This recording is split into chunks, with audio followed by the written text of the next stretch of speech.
Olá, bem-vindos a mais um episódio do Sapo e o Escorpião, o podcast de política da Madre Mídia. Porque na vida, como na política, é difícil fugir à nossa natureza, voltamos a conversar sobre o PSD e o futuro do partido, na oposição, no governo e até fora da Assembleia da República. Desta vez, com outro candidato à liderança, que irá disputar as eleições de 28 de maio. Eu sou a Isabel Tavares e tenho comigo Luís Montenegro, advogado, ex-deputado, 16 anos no total, e ex-líder da bancada parlamentar do PSD. Bem-vindo. Obrigado pelo convite e é um gosto estar aqui convosco. Ouviu dizer, e vou citar, que o socialismo em Portugal esteve sempre amarrado ao amiguismo, ao facilitismo, ao imobilismo, à burocracia, à subsidiodependência e à vertigem estatizante. Disse também que temos um governo que é uma autêntica pasmaceira. A minha pergunta é, o que é que isso faz do PSD? Isso faz do PSD o partido com maiores responsabilidades para poder precisamente combater todos esses resultados das políticas socialistas ao longo dos últimos anos. Nos últimos 27 anos o Partido Socialista governou 20. Esteve num primeiro período com António Guterres, 7 anos, e deixou o país num pântano. Esteve num segundo período com José Sócrates e deixou o país na pré-bancarrota e com uma necessidade de ajuda externa. E está agora há 6 anos com António Costa, e aquilo que são os resultados da sua governação são um país com um índice de risco de pobreza que é superior sem prestações sociais àquele que tínhamos em 1995, é o país com a maior carga fiscal de sempre, é um país onde cada vez mais os portugueses têm salários baixos, há cada vez mais portugueses a ganhar o salário mínimo nacional e o salário mínimo nacional está cada vez mais próximo do salário médio e estamos a perder naquilo que é a nossa comparação com países que têm problemas estruturais semelhantes aos nossos, nomeadamente os países da coesão, no seio da União Europeia, e os países de leste que aderiram à União Europeia depois de nós. Estamos hoje na 21ª posição em termos de rendimento per capita numa União Europeia há 27, estamos a caminho de perder mais uma posição para a Roménia este ano, e isto é o reflexo de uma governação, como dizia na introdução, imobilista, que não transforma o Estado, nem transforma a sociedade e a economia, por forma a tornar-nos o país mais competitivo, mais produtivo e, portanto, a criarmos mais riqueza. Mas a minha pergunta é exatamente por isso, qual é que é o papel do PSD nisto tudo e porque é que os portugueses continuam a votar PS? Os eleitores preferem António Costa, já o disseram pelo menos 2 vezes, preferem o PS, já o disseram muito mais vezes ao longo da nossa democracia, já falámos nisso. É porque são tolos? É porque são masoquistas? Porquê que é? Eu tenho para comigo que os eleitores são até bastante sábios. Os eleitores sabem o que fazem e têm as suas razões quando são chamados a participar, quando são chamados às urnas e tomam as suas opções. A nossa questão é precisamente como é que nós conseguimos dizer aos eleitores que somos capazes de fazer melhor do que aquilo que o Partido Socialista tem feito. Como é que nós conseguimos dizer aos eleitores que as nossas políticas, as políticas públicas, vão fomentar um incremento na vida delas, vão permitir que as pessoas possam cumprir os seus objetivos de vida, possam, como se costuma dizer, subir na vida, possam ter os instrumentos para todos terem uma oportunidade de alcançar aquilo que querem. Eu digo muitas vezes, eu não sou socialista porque eu acho que o socialismo, como também disse há pouco, tem por forma de exercício de poder uma intromissão excessiva naquilo que é a vida das pessoas e naquilo que é a vida da sociedade, das empresas, das instituições. Também não sou um ultraliberal, porque também acho que nós temos de fomentar a iniciativa privada. A iniciativa privada é o motor do crescimento, da economia, da organização social. A liberdade individual e coletiva é um valor intrínseco de uma democracia moderna, mas o Estado tem de ter um poder regulatório. O Estado tem de ter um poder de moderar o funcionamento dos mercados. E desse ponto de vista, a social-democracia, que foi sempre a panágio do PSD, com esta característica de, por um lado, estarmos do lado da iniciativa, do lado da sociedade, do lado da liberdade individual das pessoas, mas do outro lado também com um espírito de solidariedade, de termos uma intervenção pública capaz de conferir mais equilíbrio na repartição e na gestão de todos os interesses em causa. Nós temos de conseguir transmitir isto e transformar esta mensagem em propostas políticas que as pessoas entendam como geradoras de mais qualidade de vida. Eu dou-lhe 2 ou 3 exemplos. Mas espera lá, já vou às políticas e ao seu projeto para o país. Mas antes do projeto para o país, antes de vencer eleições nacionais, tem que vencer as eleições no PSD. Tem como adversário Jorge Moreira da Silva. Sente-se mais sapo ou mais escorpião? Não, eu vou-lhe dizer uma coisa, eu percebo a questão. Eu não vou entrar numa lógica de conflitualidade interna. Nós somos duas pessoas da mesma geração que se conhecem bem, cada um tem a sua forma de estar e a sua forma de ver as coisas, mas eu não estou aqui contra ninguém, eu não Uhum. estou aqui para matar ninguém, eu não estou aqui para atacar ninguém, eu estou aqui para servir o PSD e estou aqui pelas minhas ideias, pelo meu percurso, pela minha capacidade, pela minha ambição de reerguer o PSD e dar-lhe a energia, a dinâmica que é necessária para depois, como íamos há pouco iniciar e vamos seguramente ainda Sim, conversar, falar sobre isso. podermos ter propostas que sejam, enfim, bem apreendidas e mobilizadoras da sociedade portuguesa. Eu, repito, eu não estou nesta campanha contra ninguém. Eu estou a Uhum. favor do PSD e a favor do meu país. Deixe-me só perguntar-lhe se ter um passado no partido, um passado efetivo, digamos assim, que implica também tricas, implica discussões, implica alguns rancores eventualmente internos, traz mais benefícios ou mais desvantagens à sua candidatura? Eu creio que traz as duas coisas, não sou hipócrita na resposta.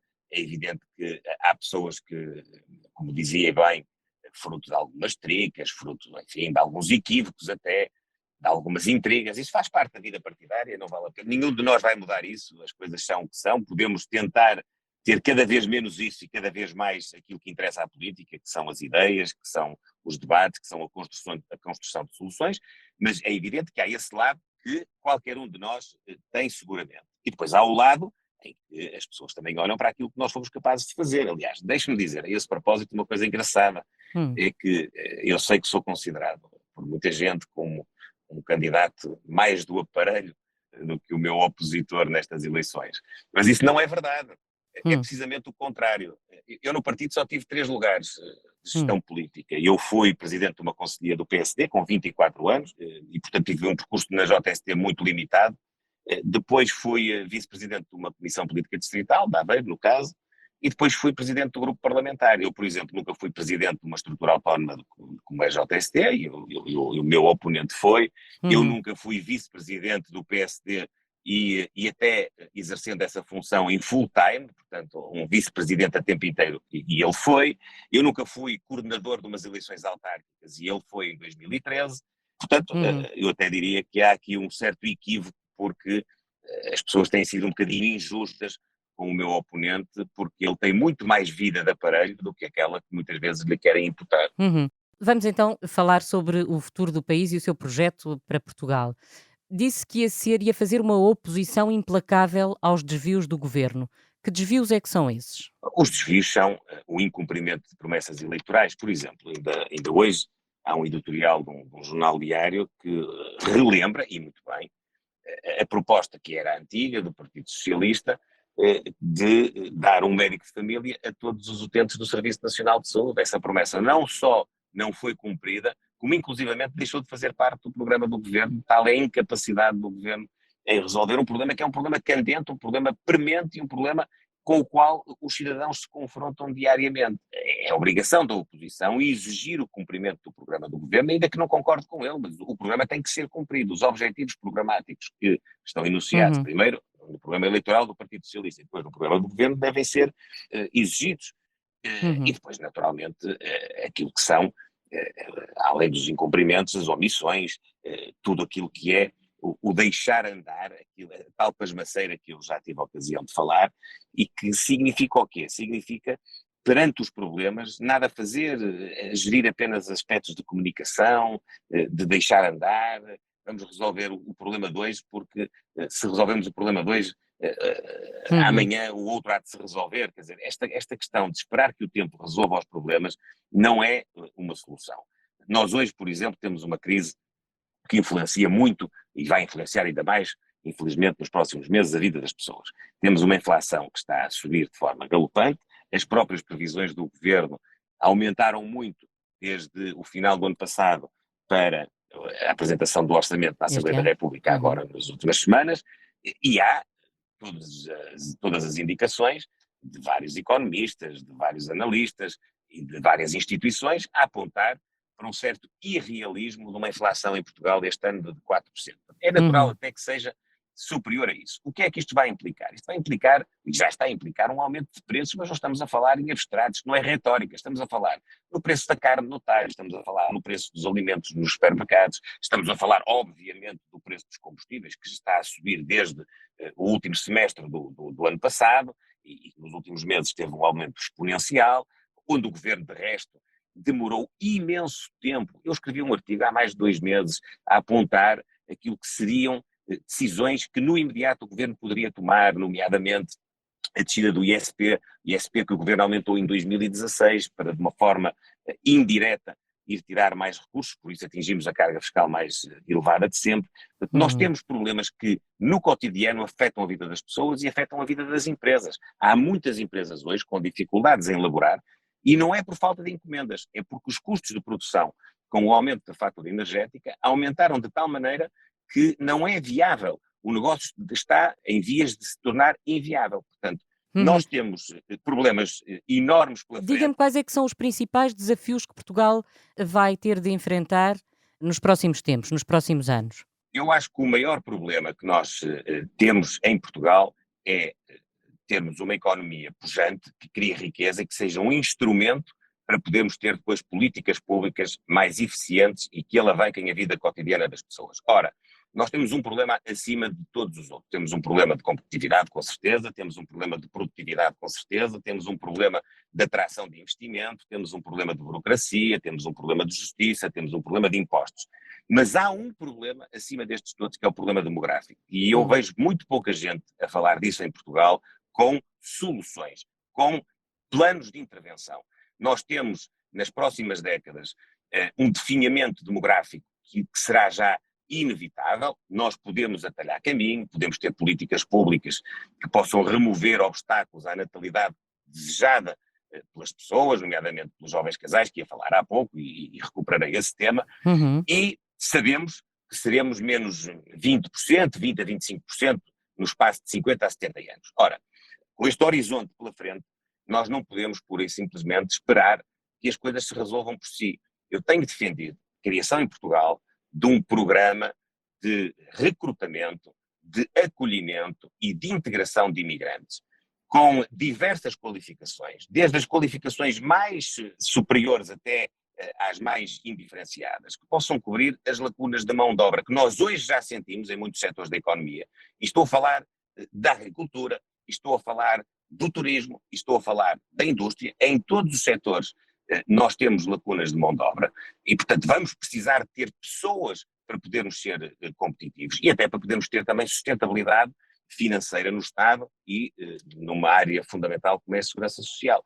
E creio que há exemplos que nós podemos abordar e seguir, como a Alemanha, como o Canadá, como a Austrália, que tiveram problemas e identificaram problemas semelhantes e têm programas próprios de atração de pessoas para poder precisamente cobrir essa lacuna. Ora, nós temos que ser atrativos para aqueles que no mundo procuram uma oportunidade e não encontram nos seus países de origem. E nós podemos fazer muito por isso. E não temos também que dar oportunidade àqueles que formamos cá e àqueles que estão sem cá sombra de antes dúvidas. de irem para fora? Sem sombra de dúvidas. Nós temos que fazer isto e mesmo que nós conseguíssemos reter, que é outro problema e toca muito bem nessa ferida, mesmo que nós conseguíssemos reter 100% dos nossos recursos humanos, nós continuávamos a ter lacunas. Agora, quer para uma coisa, quer para outra, nós temos de ter carreiras profissionais atrativas, nós temos de ter bons salários, nós, para podermos reter o talento, o conhecimento, aquilo que muita gente designa como a geração mais qualificada de sempre, nós temos de ter políticas que valorizem e deem condições a essas pessoas, a esses jovens, para poderem progredir. Por isso eu há pouco estava a introduzir e agora recupero o tema da juventude. O que é que nós devemos fazer? Nós devemos, em primeiro lugar, ter uma adequação entre aquilo que é a formação e aquilo que são as necessidades do nosso mercado de trabalho. Há hoje uma certa dessintonia, ou mesmo uma dessintonia, entre aquilo que são as qualificações que nós obtemos no nosso sistema educativo e aquilo que são as necessidades, nomeadamente, da economia, de áreas que estão muitas delas identificadas e que exigem, por exemplo, um ensino mais profissionalizado, ou uma aposta num ensino que tenha como objetivo dar aquilo que as empresas precisam e não só estar a formar pessoas em massa. Há muitas pessoas que se qualificam com o ensino superior e depois não conseguem ter uma oportunidade de emprego dentro das áreas para as quais se qualificaram. Mas a pergunta é sempre como é que isso se faz. Se tivessem sido direcionadas através de políticas públicas para os setores que verdadeiramente têm carência de mão de obra em Portugal, antes de tomarem as suas opções, naturalmente que essa coordenação entre o aspecto formativo e o aspecto do trabalho teria um resultado muito melhor. E isso, naturalmente, Tem reteria, de haver vocação também, não é? Vocação e gozo em fazer aquilo. isso reteria A mais gente. A3E já faz um bocadinho essa seleção de cursos e já diz quais são os cursos que podem aparecer novos e os que não podem a nível superior, Sim, mas, sejam por licenciaturas, sejam exemplo, pós-graduações. mas nós temos que ter a consciência de que não é só no ensino superior tradicional, vamos chamar-lhe assim, que nós encontramos soluções para as lacunas que temos. Nós precisamos de apostar muito, coisa que este governo, por variadíssimas razões, incluindo complexos ideológicos, abandonou, o ensino profissional, o ensino que, no fundo, acaba por ter uma utilidade do ponto de vista da gestão dos recursos humanos nacionais, que muitas vezes nós não encontramos no ensino superior tradicional. Mas eu ia lhe dizer, ainda a propósito da juventude, que eu estou a falar neste aspecto da conciliação da formação com a vida profissional, mas eu tenho que falar também das políticas de habitação, do acesso ao mercado de habitação, quer por via do arrendamento, quer por via da aquisição, no acesso a serviços públicos que, por exemplo, possam facilitar a conciliação da vida familiar com a vida profissional, que possam facilitar, ou pelo menos criar as condições para que os jovens casais possam fixar-se e ter filhos, e isso vai desembocar numa proposta que eu já apresentei e quero aqui reconsiderar nesta conversa convosco. E é termos em Portugal uma taxa máxima de IRS para jovens até aos 35 anos de 15%. Porquê? Porque se nós tivermos uma taxa máxima em sede de IRS para os casais, para os jovens que individualmente se emanciparam e, portanto, criaram o seu projeto de vida individual. E nos primeiros anos de vida são, no fundo, empurrados para um conjunto de desafios, de despesas que terão, naturalmente, de sustentar. Se nós lhes retirarmos a carga fiscal, que hoje é exagerada e que é igual a todas as pessoas que estão na vida ativa, nós vamos conferir-lhes mais meios para eles poderem acudir a essas necessidades Sim, e a essas deixe-me despesas. só fazer-lhe outra pergunta. Foi deputado à Assembleia da República durante os tais 16 anos de que falámos. Que legado é que deixou enquanto deputado? Eu, enfim, não sou a pessoa mais indicada para falar de mim, mas eu, efetivamente, em 16 anos de exercício parlamentar e sobretudo, nos 6 anos de liberação parlamentar, tive intervenção em, sei lá, uma centena ou 2 centenas, talvez, de processos legislativos sobre os mais variados temas. Por exemplo, nesta conversa estou-me aqui a lembrar de todas as medidas que foram, aliás, preconizadas por mim próprio e trabalhadas diretamente pelo meu punho em consonância, na altura, com vários ministérios, que eram políticas que visavam precisamente dar maior conciliação entre a vida profissional e a vida familiar, que davam, nomeadamente, condições para que os jovens se pudessem estabelecer, fixar em Portugal. Eu vou falar de uma que depois o Partido Socialista até agarrou e tem falado muito. Fomos nós que, no Parlamento, pela primeira vez, propusemos ao Governo que se universalizasse o acesso ao ensino pré-primário a partir dos 3 anos. Eu hoje penso que, aliás, o projeto deve ser alargado, deve ser dos 0 aos 6 anos. Deve haver um acesso universal em todos os pontos do país ao sistema de ensino pré-primário, creches e jardins de infância. O Estado tem de dar essa oferta às pessoas e, se não tiver capacidade instalada, deve contar com o auxílio das instituições privadas e, sobretudo, das instituições do setor social que podem oferecer um serviço desses. Felizmente que a ideia acabou por pegar, fomos nós que a introduzimos, hoje está nos planos do Governo, ainda sem execução, mas é uma das coisas que me ocorre neste momento. Sim, estabelece uma linha vermelha em relação ao Chega. Diz que não fará acordo algum com o partido. E o que é que faz com as 400 mil pessoas, os 400 mil eleitores que votaram no Chega?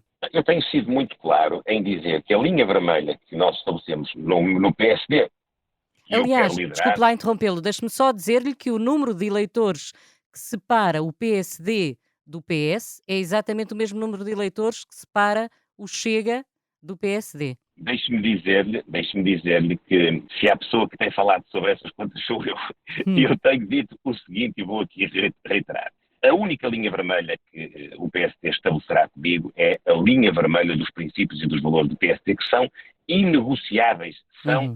Eu não transigirei em nenhuma circunstância com a matriz essencial, os valores essenciais do humanismo, do personalismo, do respeito pelos direitos humanos, pelos valores democráticos que o nosso partido sempre defendeu em todas as circunstâncias. Agora, como diz, e muito bem, e eu tenho alertado muitas vezes para isso, nós temos 399 mil pessoas, eu tenho arredondado o número para 400 mil eleitores, como fez o resto agora, que votaram no Chega. E temos ainda mais 273 mil portugueses que votaram na Iniciativa Liberal. E há muitos outros que votaram no CDS. Eu falo destes dois partidos em particular, porque são partidos recentes, são partidos que saíram do PSD. Convém as pessoas não se esquecerem que a gênese destes partidos tem a ver com pessoas que foram militantes do PSD, pessoas que outras não eram militantes, mas gravitavam à volta do PSD, participavam com o PSD. E, portanto, o que é que me parece? O que me parece é que essas pessoas deixaram de ter no PSD a sua referência do ponto de vista das propostas políticas e, no meu ponto de vista, naquilo que é a apresentação de uma alternativa política ao Partido Socialista. O PSD cometeu um erro estratégico nos últimos anos. Eu estou muito à vontade porque alertei desde o primeiro momento que isso era um erro estratégico. Não estou agora a falar da vontade, das intenções, nem estou a querer, nem quero ajustar contas com o passado, nem com ninguém. Estou apenas a querer dizer o seguinte: há um erro estratégico que o PSD cometeu, que foi não aparecer aos olhos das pessoas como uma verdadeira alternativa ao Partido Socialista e ao socialismo.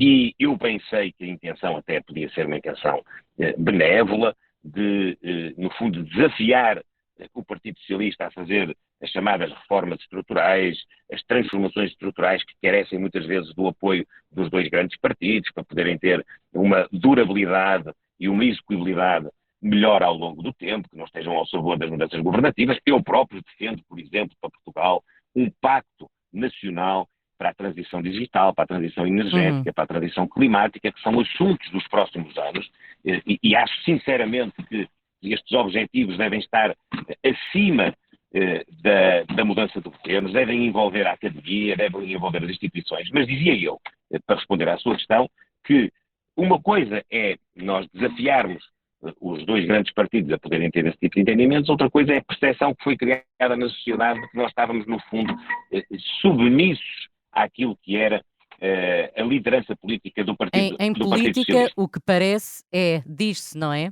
Em política, o que parece é. E por isso mesmo eu lhe chamei um erro estratégico que nós vamos corrigir, porque eu quero que os portugueses percebam que nós somos verdadeiramente alternativos ao Partido Socialista. Diga-me uma coisa, preferia viabilizar um governo PS ou chegar a um entendimento com o Chega, por exemplo, para viabilizar um governo? O meu único objetivo na liderança do PSD é viabilizar um governo liderado pelo PSD. Falou na história da Assembleia da República e na Iniciativa Liberal, aliás.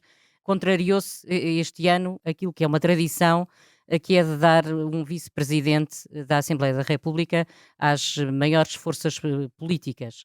Claro que com o PS, com maioria absoluta, pode-me sempre dizer que o voto dele seria suficiente. Mas a minha pergunta é, se fosse líder do PSD, como é que votaria esta decisão? Olha, agradeço muito essa pergunta porque eu vou ser muito objetivo na resposta. Eu votaria a favor das candidaturas dos 4 maiores partidos para cobrir as 4 vice-presidências da Assembleia da República. Acho uma imoralidade democrática que, por razões, enfim, de contexto político, de interesse na discussão política, já lá vou, se inviabilize aquilo que é uma tradição assente em muitos anos, uma boa tradição da política portuguesa. Quando o Bloco de Esquerda e o Partido Comunista tiveram nessa circunstância, os deputados do PSD nunca inviabilizaram a eleição de vice-presidentes do PCP e do Bloco de Esquerda.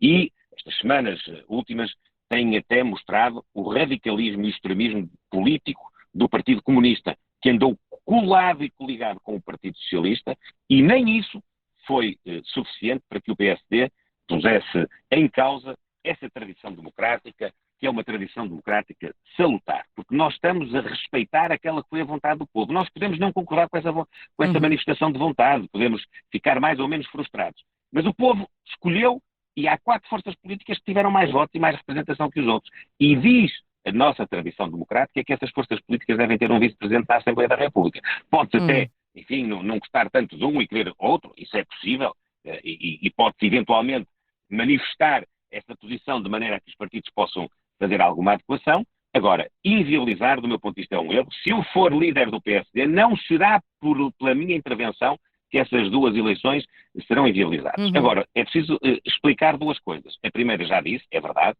a concretização dessas eleições depende exclusivamente dos deputados do Partido Socialista, porque eles, sendo maioritários, têm a faca e o queijo na mão, mas há uma outra coisa que tem que ser dita, é que o Partido Socialista faz de propósito a criação deste incidente. O que é que o Partido Socialista quer? O Partido Socialista quer dar polémica, força aos partidos à direita do PSD, por forma a, com isso, dar-lhes mais capacidade de intervenção. Vamos lá ver. Os maiores aliados do Chega são os socialistas.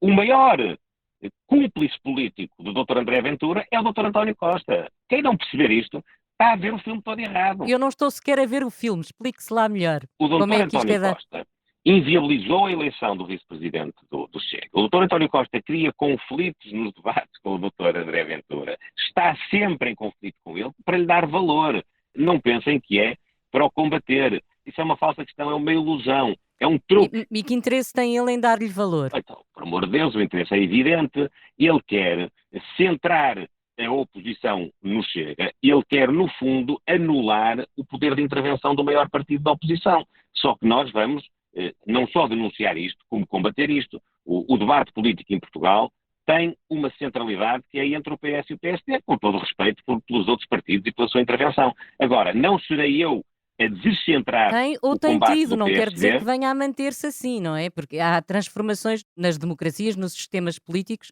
que são vivos. Cabe-nos a nós ter uma intervenção que naturalmente corresponda àquilo que os eleitores quiseram. Vamos lá ver. Eu não tenho que estar aqui a conjecturar cenários políticos só porque noutros países aconteceu isto ou aquilo, quando os portugueses têm respostas claras e objetivas sobre isso. Não há dúvida. Não, mas os portugueses também deram uma resposta clara a isso, não é? Porque entraram novos partidos para a Assembleia da República e entraram com bastante força. E até pode dizer entraram uns e saíram outros. Isso é E verdade. saíram outros, é verdade. E eu não estou alheio a esse sentimento. O que eu quero dizer é que, do ponto de vista da liderança governativa, os portugueses têm dito sucessivamente e continuaram a dizer em eleições que foram este ano, não foram há décadas, foram este ano, continuaram a dizer que há 2 possibilidades de liderança governativa, o Partido Socialista e o PSD. E o PSD tem que se concentrar nisso. Por isso, deixe-me só dizer isto. Eu não tenho nenhum estigma contra o Partido Socialista do ponto de vista do respeito democrático. Percebo perfeitamente que o Partido Socialista é um partido estruturante da nossa democracia. Tem, aliás, alternado na liderança do governo connosco no PSD.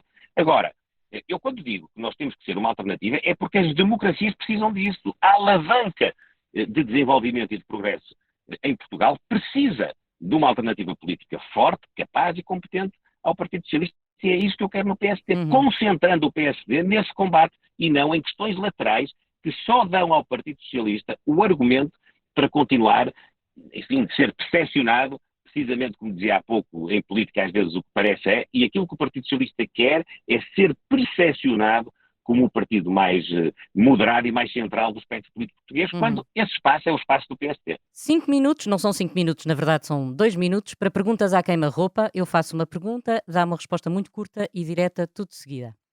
O que fazem ou o que faziam os seus pais? O meu pai era advogado, licenciado em Direito e foi também diretor do Centro de Produção do Porto da RTP. A minha mãe é economista, o meu pai já faleceu há 10 anos. A minha mãe é economista e fez a sua carreira na administração pública no Ministério da Saúde. Quem são os seus inimigos? Não tenho propriamente inimigos, mas tenho os meus adversários muito bem identificados e esses são o Partido Socialista e as políticas socialistas. Quem foi o pior primeiro-ministro de todos os tempos? O engenheiro José Sócrates. Qual o seu maior medo?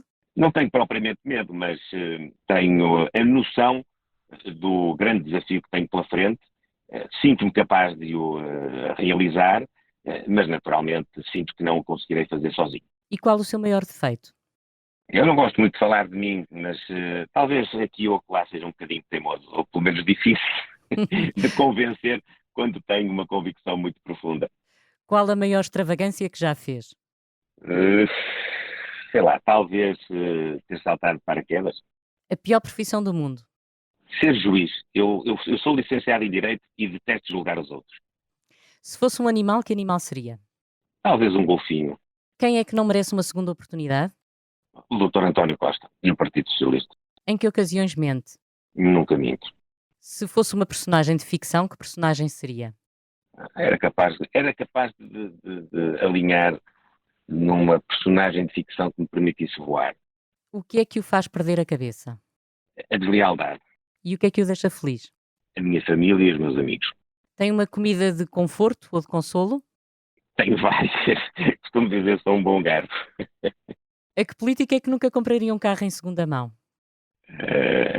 A qualquer socialista tinha muitas dúvidas. E se pudesse ser congelado hoje e acordar daqui a 500 anos, qual era a primeira coisa que ia querer saber?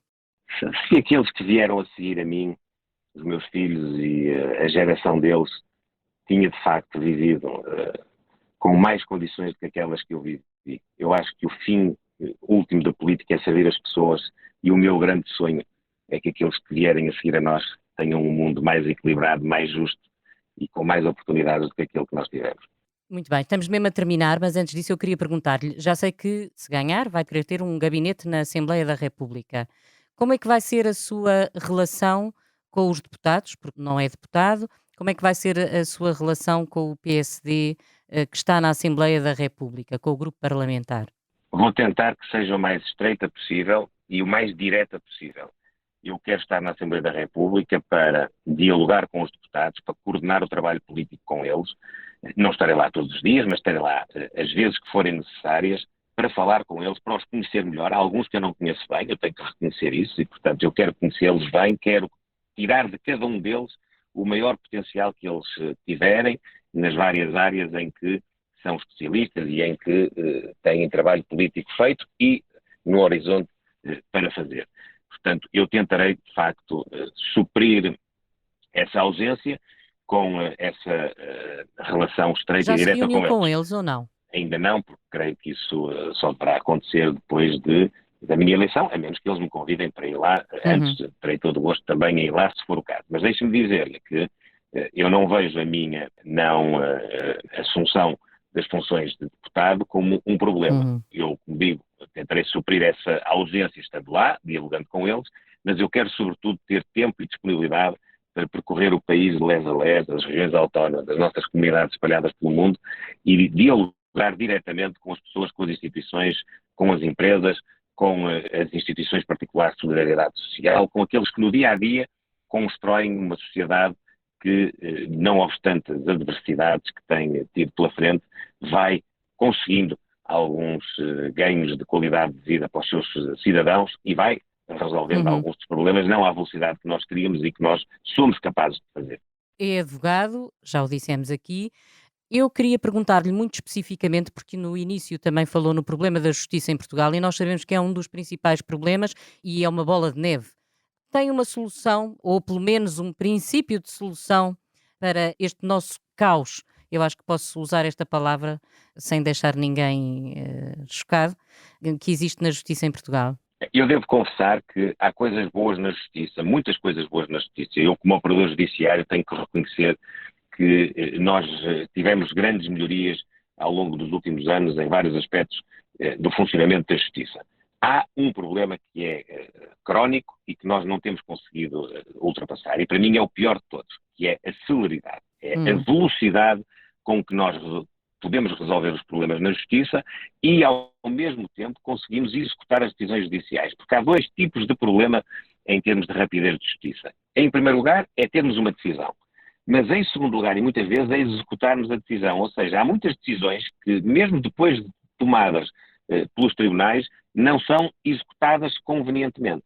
E isto acontece, nomeadamente, no mundo económico e empresarial, e é um fator que nos retira muita competitividade do ponto de vista da atração de investimentos. Ora, sendo nós um país endividado, muito endividado no setor público e também muito endividado no setor privado, nós estamos muito dependentes do alcançar investimento direto estrangeiro. Mas, naturalmente, que os investidores estrangeiros, os empreendedores, assim como os nossos, mas estes em particular, vão olhar para o panorama global, e eu quando digo global digo mesmo mundial, portanto, para todos os continentes, para todas as geografias, e vão avaliar todos os fatores que estão em causa. As qualificações, a segurança, o nível de produtividade e também as questões ligadas ao funcionamento da administração pública, em termos de burocracia, e à justiça, em termos de celeridade. E este fator é um fator que é de facto preocupante e nós temos de encontrar soluções ainda mais enérgicas do que aquelas que têm sido tentadas, que já têm melhorado qualquer coisa, mas que ainda não são suficientes. Neste governo, quem é que é o escorpião?